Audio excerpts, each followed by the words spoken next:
मेरे प्यारे बच्चों, क्वांटम नंबर जो अपने पास है, क्वांटम नंबर एक तरीके से इलेक्ट्रॉन का एड्रेस बताता है। क्या बताता है? इलेक्ट्रॉन का एड्रेस। पिन कोड होता है ना अपने पास, उसी तरीके से क्वांटम नंबर होता है इलेक्ट्रॉन के एड्रेस को पता करने के लिए। एड्रेस मतलब कि इलेक्ट्रॉन किस एनर्जी स्टेट में है उसको पता करने के लिए। Energy is main for us. ठीक है, तो एनर्जी पता करने के लिए क्या है सर? Quantum number. समझ में आ रहा है कि नहीं? तो मेरे प्यारे बच्चों, अपने पास है 4 क्वांटम। कितने? 4। समझ में आ रहा है कि नहीं? 4 क्वांटम नंबर। पहला क्वांटम नंबर है बेटा प्रिंसिपल क्वांटम। प्रिंसिपल क्यूएन मतलब क्वांटम नंबर समझिएगा, इसको डिनोट करते हैं बेटा एन से।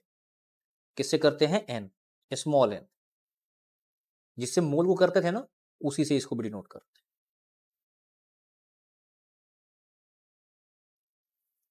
ठीक है, फिर है दूसरा आपका एजीमुथल क्वांटम।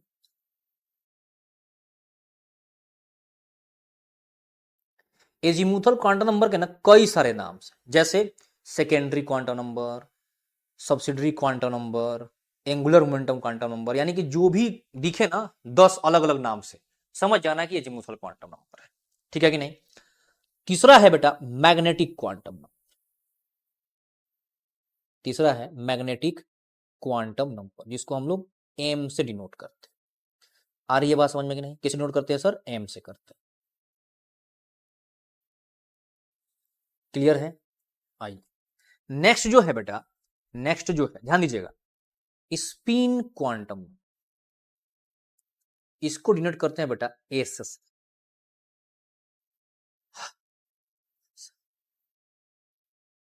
किससे करते हैं? एस।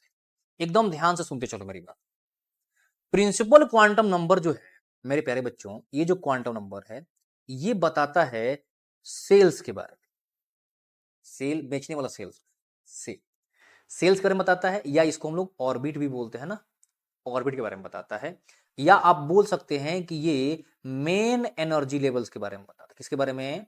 मेन एनर्जी लेवल्स के बारे में, है ना? आ रही है बात समझ में? नहीं? एजीमुथल क्वांटम नंबर बताता है सबसेल के बारे में। किसके बारे में? सबसेल के बारे में, है ना? या आप बोल सकते हैं ये बताता है सब एनर्जी लेवल्स के बारे में, मतलब कि एनर्जी लेवल्स के अंदर में जो एनर्जी लेवल्स है उसके बारे में, सब एनर्जी लेवल्स के बारे में। ठीक है कि नहीं? और जो अपना ये जो मैग्नेटिक क्वांटम नंबर है बेटा, मैग्नेटिक क्वांटम नंबर, ये बताता है ओरिएंटेशन के बारे में। इसके बारे में बताएगा ओरिएंटेशन के बारे में। या आप बोल सकते हैं कि ये बताता है आपको ऑर्बिटल्स के बारे में। इसके बारे में? ऑर्बिटल्स के बारे में। और ये जो है स्पिन क्वांटम नंबर, ये बताता है स्पिन ऑफ इलेक्ट्रॉन के बारे में। किसके बारे में सर? स्पिन ऑफ इलेक्ट्रॉन के बारे में। इसकी वैल्यू फिक्स है। जैसे इलेक्ट्रॉन जो है बेटा आपका, इलेक्ट्रॉन जो है या तो वो क्लॉकवाइज घूमेगा या क्या घूमेगा सर? Anti clockwise. यही दो रास्ते हैं ना उसके पास। या तो वो क्लॉकवाइज घूमेगा या क्या करेगा सर? एंटी क्लॉकवाइज घूमेगा। हाँ या ना? या तो वो क्लॉकवाइज घूमेगा, क्लॉकवाइज ऐसे ऐसे घूमेगा, या तो वो एंटी क्लॉकवाइज घूमेगा। या तो क्लॉकवाइज घूमेगा या तो एंटी क्लॉकवाइज घूमेगा। हाँ या ना? है ना? क्लियर है कि नहीं? तो क्लॉकवाइज या एंटी क्लॉकवाइज दो ही रास्ता है घूमने का। तो एक को हम लोग इनमें से अप स्पिन बोल देते हैं, एक को डाउन स्पिन। कहने का मतलब है कि अगर आप क्लॉकवाइज को अप स्पिन बोलते तो एंटी क्लॉकवाइज को डाउन बोल देना, या अगर इसको डाउन बोलते तो उसको अप बोल देना। किसी एक को कुछ भी बोल सकते, डन है कि नहीं? तो मान लो थोड़ी देर के लिए मैं इसको बोल देता हूं अप स्पिन, इसको बोल दूंगा क्या? तो डाउन स्पिन। अप स्पिन के लिए हम लोग ऐसे अप एरो यूज करेंगे, हाफ एरो भी यूज कर सकते हो, ऐसे हाफ एरो भी यूज कर सकते हो। डाउन के लिए डाउन एरो यूज करेंगे, फुल भी यूज कर सकते हो, हाफ भी यूज कर सकते हो। क्या मेरी बात को समझ पाए? अच्छा, अप स्पिन के लिए हम लोग यूज करेंगे प्लस हाफ की वैल्यू, और इसके लिए माइनस हाफ की वैल्यू। ये फिक्स है बिल्कुल। ये क्या है? बिल्कुल फिक्स है पूरी तरीके से। क्लियर हुआ कि नहीं मेरे प्यारे बच्चों? अब जरा ध्यान दीजिएगा, समझिएगा सर। यहां ये जो है एजीमुथल क्वांटम नंबर, ये डिपेंड करता है बेटा, ये डिपेंड करता है इसके वैल्यू के ऊपर। किसके वैल्यू के ऊपर? प्रिंसिपल क्वांटम नंबर का। और मैग्नेटिक डिपेंड करता है किसके ऊपर सर? एजीमुथल। डन है कि नहीं? जैसे अगर इसके वैल्यू के बारे में बात करें तो ये तो पहले ही क्लियर है। इसके वैल्यू के बारे में बात करें तो कितना होता है sir? n is equal to 1 2 3 4 and so on. अगर बेटा कहीं पे n इज इक्वल टू 1 है ना, तो उसको हम लोग बोलते हैं K shell. n is equal to 2 है बेटा, तो उसको बोलते हैं L shell. n is equal to 3 को क्या बोलते हैं? एम सेल, कैपिटल से डिनोट करते हैं। n इज इक्वल टू 4 को के एल एम एन, ऐसे एंड सो ऑन। अगर खत्म हो जाएगा, जेड तक आ जाएगा, तो क्या करेंगे सर? फिर से स्टार्ट कर दीजिएगा, A dash B dash C dash ऐसे करके। अच्छा, एजीमुथल क्वांटम की वैल्यू क्या होती है सर? इसकी वैल्यू डिपेंड किसके ऊपर कर रही है? इसके ऊपर। तो इसकी वैल्यू होती है मेरे प्यारे बच्चों 0 टू ध्यान सुनिएगा n-0 टू n-1। क्या? जैसे मान लो एल की वैल्यू बेटा अगर 0 आती है तो उसको बोलते हैं हम लोग ए सबसे। क्या बोलते हैं? ए सबसे। एल की वैल्यू अगर 1 आ गई, 1, तो उसको बोलते हैं बेटा पी सबसे। 2 आ गया तो डी सबसेल, 3 आ गया तो एफ सबसेल, 4 आ गया तो जी, एंड सो ऑन। उसके बाद पूरा का पूरा अल्फाबेटिकल ऑर्डर है। और सर इसकी वैल्यू मेरे प्यारे बच्चों, इसकी वैल्यू जो है डिपेंड किसके ऊपर कर रही है? इसकी वैल्यू डिपेंड कर रही है एल के ऊपर। एल बोले तो एजीमुथल क्वांटम। क्या हो जाएगा इसका वैल्यू? इसका होता है -L से लेकर के +L तक। और इसकी हर एक value, each value represent 1 orbital. हर एक वैल्यू क्या करेगा सर? ऑर्बिटल को रिप्रेजेंट करेगा। क्वेश्चन में कि जरा मुझे बताओ n इज इक्वल टू 4 में कितने डिफरेंट सबसेल्स हो सकते हैं? कितने डिफरेंट सबसेल्स हो सकते हैं, जरा बताइए। कैसे करेंगे सर सॉल्व इसको? मेरे प्यारे बच्चों, डिफरेंट सबसेल का मतलब क्या पूछ दिया मेरे से? एल की वैल्यू पूछ दिया।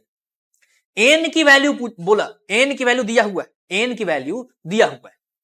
तो मेरे प्यारे बच्चों जरा एकदम ध्यान से सुनना है, मेरी बात को सुनते चलो। अगर आपसे बोल दे टोटल नंबर ऑफ सबसेल, यानी टोटल नंबर ऑफ एल की वैल्यू पूछते, तो क्या हो जाएगा सर? जितना एन है ना उतना ही टोटल नंबर ऑफ सबसेल होता है। यानी कि बेटा अगर आपसे सिर्फ पूछ देता, ध्यान दीजिएगा मेरी बात को समझिएगा, अगर आपसे सिर्फ पूछ देता कि बताओ जरा कितने टोटल इसमें सबसेल्स हैं, कितने टोटल, क्या बोला मैंने? सबसेल्स हैं, तो अब क्या करते? आप बता देते 4, क्योंकि n की वैल्यू कितनी है? 4। कौन कौन से है ये पूछ रहा है, कौन कौन से है ये पूछ रहा है। कैसे निकालेंगे सर? अभी जस्ट देखे ना कैसे निकालते हैं। 0 टू n-1, 0 से लेकर के 4-1 यानी कि 3, 0 से 3, यानी कि इसमें एल की वैल्यू 0 भी है, एल की वैल्यू 1 भी है, एल की वैल्यू 2 भी है, एल की वैल्यू 3 भी है। यानी कि इसमें एस भी है, पी भी है, डी भी है एंड एफ भी। एस भी, पी भी, डी भी, एफ भी। क्लियर है कि नहीं? आ रही है बात समझ में? हाँ या ना? मेरे प्यारे बच्चों अगर मान लो आपसे ये पूछ दे क्वेश्चन में कि एल इज इक्वल टू 2 के लिए बताइए कितने नंबर ऑफ ऑर्बिटल्स है, कितने नंबर ऑफ ऑर्बिटल्स, कैसे करेंगे सर सॉल्व इसको? अब ऑर्बिटल पूछ दिया ना, ऑर्बिटल पूछने का मतलब बेटा क्या हो गया? आपसे पूछ रहा है एम की वैल्यू। कैसे निकालेंगे सर एम की वैल्यू, जरा बताइए। अगर सिर्फ आपसे नंबर पूछा है ना, नंबर पूछा है 2 इंटू एल प्लस 1 कर दीजिए, 2l प्लस 1 कर दीजिए। आपका क्या आ जाएगा सर? आपका आ जाएगा नंबर ऑफ ऑर्बिटल्स। क्या आ जाएगा सर? आपका नंबर ऑफ ऑर्बिटल्स। डन है कि नहीं? आ रही है बात समझ में? आपका क्या आ जाएगा सर? नंबर ऑफ ऑर्बिटल्स आ जाएगा 12 प्लस। डन है? चलिए बताइए जरा कितना आ जाएगा सर, बताइए फटाफट से कितना आ जाएगा जल्दी से। 12 प्लस 1 कितना आ जाएगा? एल की वैल्यू कितनी है? 2 है ना, एल की वैल्यू 2 है ना, तो 2 इंटू 2 प्लस 1 यानी कि 5 आ जाएगा। कैसे 5 आया? अगर इसके वैल्यू के बारे में अगर बातचीत करी जाए तो कितना होता है सर? -L से लेकर के +L होता है ना, यानी -2 से लेकर के कितना हो जाएगा सर? +2। तो एक -1 होगा, एक एक -2 होगा, एक -1 होगा, एक 0 होगा, एक +1 होगा, एक +2 होगा, एक +2।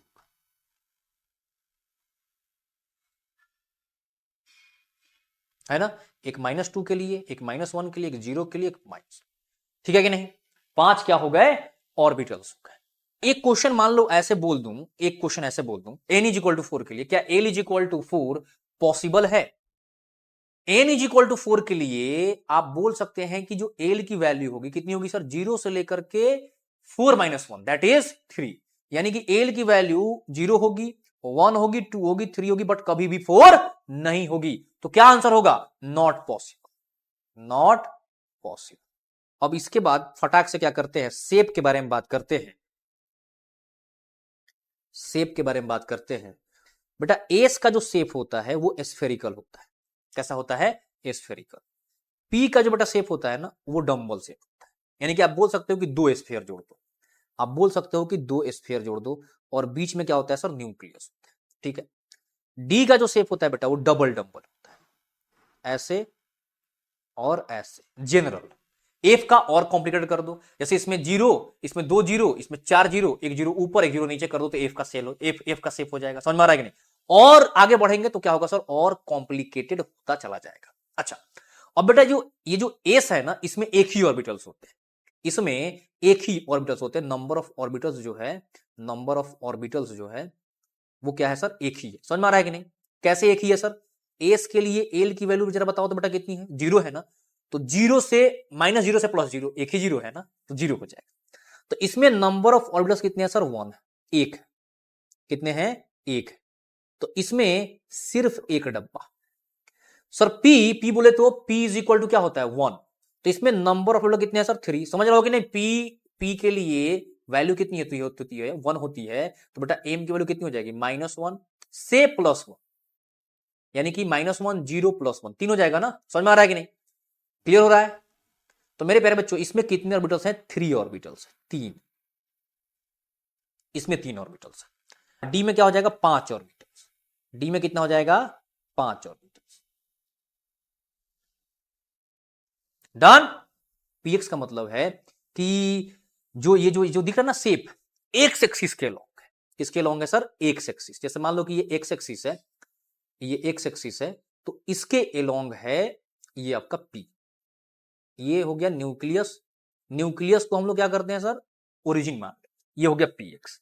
इसी तरीके से बेटा पीवाई क्या हो जाएगा जरा बताइए, पीवाई क्या हो जाएगा, पीवाई हो जाएगा, ये रहा वाई एक्सिस आपके पास, ये रहा आपका वाई एक्सिस, और इसके एलोंग ऐसे ये हो जाएगा पीवाई। और पीजेड क्या हो जाएगा, मान लो कि ये हो गया आपका जेड एक्सिस, ये हो गया आपका जेड एक्सिस, तो पीजेड क्या हो जाएगा सर, ये रहा आपका जेड, पीजेड। ये है पीएक्स, ये है पीवाई, ये हो गया पीजेड। ऐसे ही डी की बातचीत करी जाए तो मेरे प्यारे बच्चों जैसे डी एक्स वाई या डी वाई जेड या डी जेड एक्स, सबका जो शेप होता है ऐसा होता है। अब जैसे डी एक्स वाई है तो एक एक्स एक वाई, डी वाई जेड है तो एक वाई एक जेड, डी जेड एक्स है तो इसमें से एक एक्सिस जेड एक एक्स हो जाएगा। बट शेप जो है इनका इस टाइप का होगा, ध्यान दीजिएगा जरा, ऐसा होगा। यहां पे इलेक्ट्रॉन डेंसिटी पीएक्स में एक्स एक्सिस के लॉन्ग है, पीवाई में वाई के लॉन्ग है, पीजेड में जेड के लॉन्ग है, और इसमें किसके लॉन्ग है जरा बताओ, इसमें बेटा लॉन्ग है 45 के एंगल पे।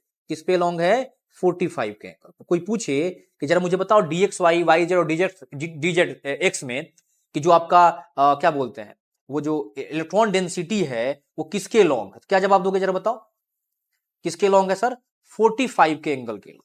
डन है। मेरे प्यारे बच्चों अगर आपसे बोल दे d x square Y square का क्या होगा, तो अब चूंकि एक्स और वाई की बात हो गई ना, तो ये जो होता है इसमें जो होता है आपका जो इलेक्ट्रॉन आता है, इलेक्ट्रॉन डेंसिटी वो आता है बिल्कुल एक्सिस के लॉन्ग। ठीक है, किसके लॉन्ग सर, एक्सिस के लॉन्ग, यानी कि ऐसे, ये D x square Y square. और डीजेड स्क्वायर का सर, डीजेड स्क्वायर का कैसे हो जाएगा जरा बताइए।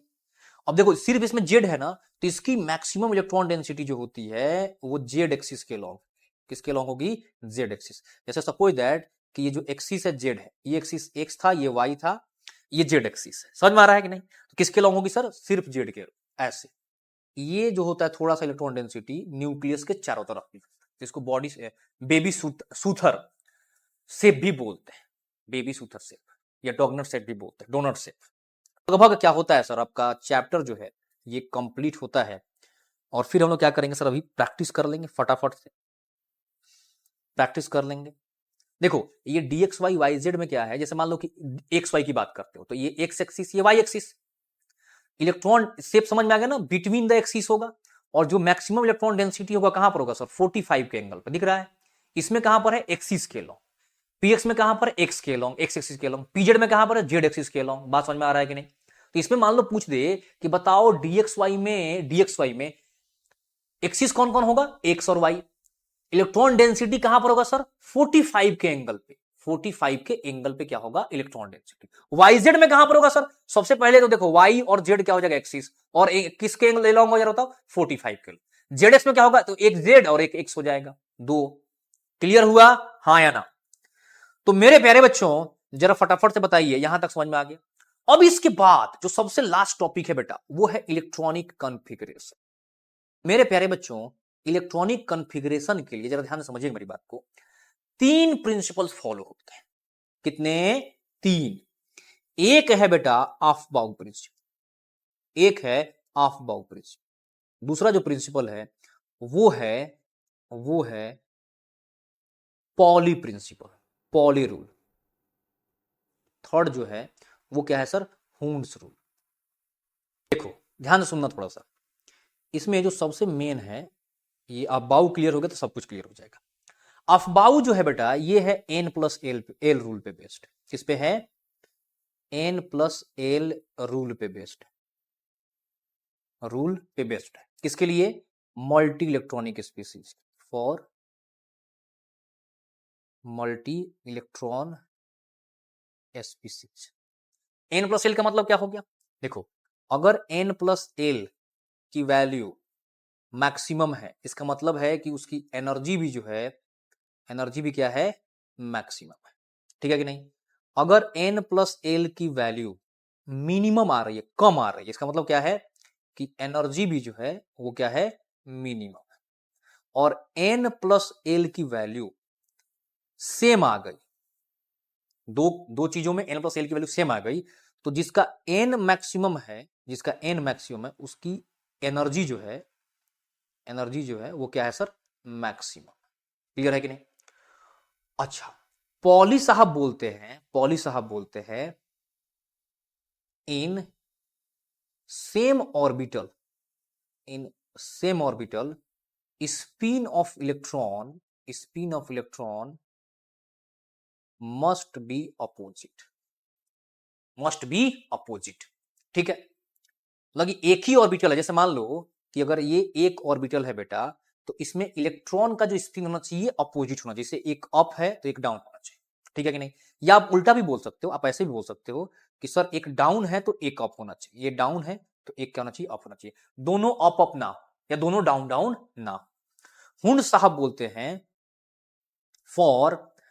For maximum spin multiplicity, spin off electron must be same. कहने का मतलब यह है कि हुंड्स साहब जो बोलते हैं वो ये बोल रहे हैं कि जो इलेक्ट्रॉन का जो स्पिन है वो क्या होना चाहिए, सेम होना चाहिए। पॉली क्या बोला, इलेक्ट्रॉन का स्पिन जो है अगर एक डब्बे में है, एक ऑर्बिटल में, तो दोनों का क्या कर दो, अपोजिट कर दो। क्लियर है कि नहीं? ये क्या बोलता है कि इलेक्ट्रॉन के पास अगर जगह है, ध्यान देना, जैसे यहां पर मान लो कि 3 इलेक्ट्रॉन है आपके पास, कितने इलेक्ट्रॉन है, 3। तब क्या करिए, इसको सेम स्पिन में ऐसे भरिए, या आप इसको इस तरीके से भी भर सकते हैं, ऐसे भी भर सकते हैं इलेक्ट्रॉन। ठीक है कि नहीं? ऐसे भी भर सकते हैं इलेक्ट्रॉन को, ऐसे उल्टा, बट स्पिन करना चाहिए, सेम होना चाहिए। आप ऐसा मत कर दीजिए कि इलेक्ट्रॉन ये रहा एक अप और एक ठो ये डाउन। यहां पर क्या हो गया सर, हुंड्स गड़बड़, यहां पर हुंड्स गड़बड़। और ये बात समझ में कि नहीं? पॉली की बात तब होगी जब पॉली सेम स्पिन में आए, एक ही डब्बे की बात करें। क्लियर है? अच्छा, मान लो कि ऐसे भर दूं तो मेरे प्यारे बच्चों यहां पर पॉली तो सही है। पॉली क्या बोलता है कि एक ही डब्बे में दोनों इलेक्ट्रॉन को डालना है तो अपोजिट के साथ डालना, तो ये तो सही है, यहां पर पॉली सही है। हुंड्स गड़बड़। हुंड्स क्या बोलता है कि जगह है तो सबका स्पिन सेम करो, जगह है तो सबका स्पिन क्या करो, सेम करो। बात समझ में आ रहा है कि नहीं? तो जगह तो है, दे रहा ना, खाली है, सबका स्पिन सेम करो। क्या मेरी बात को समझ पाए, हाँ या ना? अच्छा, मान लो कि मैं अगर ऐसे लिख दूं, तो ऐसे ये अप और ये डाउन लिख दूं, तो जरा बताइए। पॉली बिल्कुल खुश है, पॉली तब दुखी होगा जब एक ही ऑर्बिटल की बात होगी, पॉली का काम तब आएगा जब एक ऑर्बिटल की बात होगी। यहां पर क्या गड़बड़ होगा जरा बताओ? पॉली सही है, हुंस गड़बड़। क्या बोलता है हुंस? सबको सेम स्पीड में डाल। क्या मेरी बात को समझ पाए, हाँ या ना? मान लीजिए किसी के लिए एन की वैल्यू 3 है और एल की वैल्यू 2 है, ठीक, और किसी के लिए एन की वैल्यू 4 है और एल की वैल्यू 1 है। जरा बताइए इन दोनों में से किसकी एनर्जी ज्यादा होगी? ये जानते हो ये क्या है? एल इज इक्वल टू 2 किसके लिए होता है जरा बताओ? एल इज इक्वल टू 2 बेटा किसके लिए होता है? याद है? एस के लिए होता है 0, पी के लिए होता है 1, डी के लिए होता है 2, एफ के लिए होता है 3। जरा बताइए ये क्या है? ये है मेरे प्यारे बच्चों 3D। ये क्या है? 4P। जरा बताओ किसकी एनर्जी ज्यादा है? एन प्लस एल लगाइए जरा, एन प्लस एल लगाइए। तो मेरे प्यारे बच्चों अगर आप एन प्लस एल लगाएंगे, यहां पर एन प्लस एल लगाएंगे तो आपकी वैल्यू यहां पर भी 5 आएगी और यहां पर लगाएंगे तो यहां पर भी 5 आएगी। दोनों सेम हो गया ना? तो जिसका एन बड़ा, एन किसका बड़ा? एन मैक्स कौन सा है इसमें से? एन मैक्स है 4, तो उसकी एनर्जी क्या हो जाएगी? ज्यादा, यानी कि 4P की एनर्जी ज्यादा होगी किससे? 3D से। क्या अब यहीं से जो मैक्सिमम मल्टीप्लिसिटी है ना, यहीं से एक बात आती है कि जो आपका हाफ फील्ड या फुल्ली फील्ड जो स्ट्रक्चर होता है, फुल्ली फील्ड इलेक्ट्रॉनिक कॉन्फ़िगरेशन होता है, ईसी इलेक्ट्रॉनिक कॉन्फ़िगरेशन जो होता है वो क्या होता है सर? स्टेबल होता है। क्यों? क्योंकि वो सिमेट्रिकल होता है। अगर आपसे बोल दिया जाए कैलकुलेट करने के लिए स्पिन मल्टीप्लिसिटी, कैसे निकालोगे? तो मॉड ऑफ 2s प्लस 1 कर देंगे तो क्या आ जाएगा? मेरा स्पिन मल्टीप्लिसिटी आ जाता है। मतलब कि मॉड ऑफ क्या मतलब? उसका मतलब हो गया कि हमें सिर्फ एस के मॉड से मतलब है। डन है। अब हम लोग बारी है किसकी? क्वेश्चन सॉल्व करने की। फटाफट से 10-12 क्वेश्चन है, फटाफट से सॉल्व करते हैं। चलिए सर जरा इस क्वेश्चन का आंसर दीजिए फटाफट। मेरे प्यारे बच्चों जरा ध्यान दीजिएगा, इसमें रॉन्ग स्टेटमेंट कौन सा है? देखो दिख रहा ना, यहां पर दिख रहा, साफ साफ दिख रहा है कि यहां पर हुंस रूल क्या हो गया? गड़बड़ हो गया। हुंस गड़बड़, यहां पर हुंस क्या हो गया? फेल हो गया। तो आंसर क्या आ जाएगा आपका? सी। डन है कि नहीं? Next question, how many electrons can fit in the subshell for which n is equal to 3 और l इज इक्वल टू 1। यानी किसकी बात हो रही है सर? ये l इज इक्वल टू 1 का मतलब p है ना, तो 3p की बात हो रही है। कितना होता है सर मैक्सिमम? 6 होता है 3p में, p में 6 होता है। आंसर क्या आ जाएगा सर? 2। क्लियर है कि नहीं? Next question, 5d 4d 5p 5f 6p क्या होगा? हमारे पास है बेटा 4d 5p 5f 6p। 4d बोले तो एस के लिए 0, p के लिए 1, d के लिए 2, f के लिए 3। चलिए अब जरा मुझे फटाफट से बताइए तो n प्लस एल की वैल्यू कितनी है इसके लिए? 4d यानी कि 4 plus 2 6, 5p 5 plus 1 is equal to 6, 5f 5 plus 3 यानी कि 8, 6p 6 plus 1 is equal to 7। बताओ जल्दी से, सबसे ज्यादा कौन है सर? 8 दिख रहा है ना, तो 5f सबसे ज्यादा, फिर 7 यानी कि 6p, फिर ये दोनों 6, दोनों में से बड़ा कौन होगा? जिसका n बड़ा है यानी कि 5, 5p, और फिर 4d। ठीक है, आंसर क्या आ जाएगा सर? आंसर आ जाएगा 1। आंसर आ जाएगा 1। Next question, which of the following series of transitions in the spectrum of hydrogen atom falls in visible region? कौन सा होता है? बामर सीरीज भाई, बामर series. Second, next question, the ratio of wavelength of last line of Balmer series to Lyman series. last line of Balmer to the wavelength of last line of Balmer to Lyman. okay, last line का मतलब क्या होता है? Last line का मतलब क्या है कि इनफाइनाइट से ट्रांजिशन। लाइमन के लिए 1 हो जाएगा ये लाइमन के लिए, और बामर के लिए क्या हो जाएगा सर? 2 हो जाएगा, हाँ या ना? बामर के लिए 2 पे आ जाएगा, ये बामर के लिए हो गया। अब जरा याद करो लाइमन सीरीज में जब 1 पे आएगा तो कितना आता है? 13.6, और इसके लिए कितना आ जाएगा सर? 3.4, हाँ या ना? 13.6 और 3.4। अगर मैं लाइमन को E2 बोल दूं बेटा, E2, और इसको क्या बोल दूं? E1, तो बेटा E1 और E2 का रेशियो क्या है जरा बताइए तो? 3.4 अपॉन 13.6 है ना, यानी कि 1/4 का रेशियो है। अब जरा याद करो, E इनवर्सली प्रोपोर्शनल है लेमडा के, तो अगर मैं E1 अपॉन E2 की बात कर रहा हूं, E1 अपॉन E2 की बात कर रहा हूं, तो क्या ये लेमडा 2 अपॉन लेमडा की बात नहीं हो जाएगा? हाँ या ना? तो अगर मैं लेमडा, देखो ना, ये 1/4 आ गया ना, तो लेमडा 2 बाई लेमडा 1/4, तो लेमडा 1 बाई लेमडा 2 कितना आ जाएगा सर? 4/1। यानी कि आंसर क्या आ जाएगा सर? फर्स्ट। नोड के बारे में थोड़ा बता दो, नोड के बारे में बता, नोड के बारे में बता दो मेरे प्यारे बच्चों। नोड और एंटी, नोड का बेटा मतलब है, नोड का मतलब है कि फाइंडिंग ऑफ इलेक्ट्रॉन जो है, फाइंडिंग ऑफ इलेक्ट्रॉन वो क्या है? जीरो। और बेटा एंटी नोड का मतलब है finding of electron, finding of electron जो है वो क्या है? मैक्सिमम। नोड जो है बेटा, नोड दो टाइप के, पहला होता है एंगुलर नोड, जो एंगल चेंज करने पे मिलता है, जहां पे इलेक्ट्रॉन नहीं मिलता उसको, वो होता है एल। जितना एल की वैल्यू होगी यानी एजीमुथल क्वांटम नंबर की, उतना ही क्या हो जाएगा? एंगुलर। सेकेंड होता है सर रेडियल। रेडियल नोड का मतलब क्या हो गया? जैसे जितना न्यूक्लियस से दूर जाते जा रहा है और जहां जहां इलेक्ट्रॉन नहीं मिल रहा है उसको क्या बोलेंगे? Radial node. एंगल चेंज कर रहे हैं, ऐसे घूम रहे हैं, गोल गोल गोल गोल घूम रहे हैं और नोड नहीं मिल रहा है तो क्या बोल रहे हैं? उसको एंगुलर नोड। और न्यूक्लियस से दूर जा रहे हैं सीधा सीधा किसी डायरेक्शन में तो क्या बोलेंगे? उसको रेडियल नोड। ये होता है n-l-1। और बेटा टोटल नोड जो होता है, टोटल नोड वो होता है n-, टोटल नोड होता है n-। क्लियर है कि नहीं? आ रही है बात समझ में? चलिए सर, अब जरा ये बताइए कितना हो जाएगा। बोल रहा है कि number of angular node and radial node in 3s orbital. आपको 3s में एंगुलर भी बताना है और आपको रेडियल बताना है कितना। मेरे प्यारे बच्चों अब जरा देखिएगा, 3s में एल की बेटा वैल्यू क्या है? एल इज इक्वल टू 0, तो एंगुलर नोड हो गया 0, एंगुलर नोड हो गया 0। और रेडियल नोड कितना होता है सर? रेडियल नोड होता है n-l-1, n 3, l 0 -1 कितना हो गया? 2, 2 0 2 आंसर कौन सा है? सेकेंड। चलिए sir next question, next question. The correct order of total number of nodes of atomic orbitals. इनमें से करेक्ट ऑर्डर बताना है किसमें एटॉमिक ऑर्बिटल्स में नोड्स सबसे ज्यादा है। देखो आपके पास तीन ऑर्बिटल्स है, 4f है, 6s है और 5d है। टोटल नोड की बेटा बात हो रही है, टोटल नोड की, ध्यान दीजिएगा जरा। किसके बारे में बात हो रही है सर? टोटल नोड के बारे में। टोटल नोड याद करो, tn की वैल्यू कितनी होती है? n-1।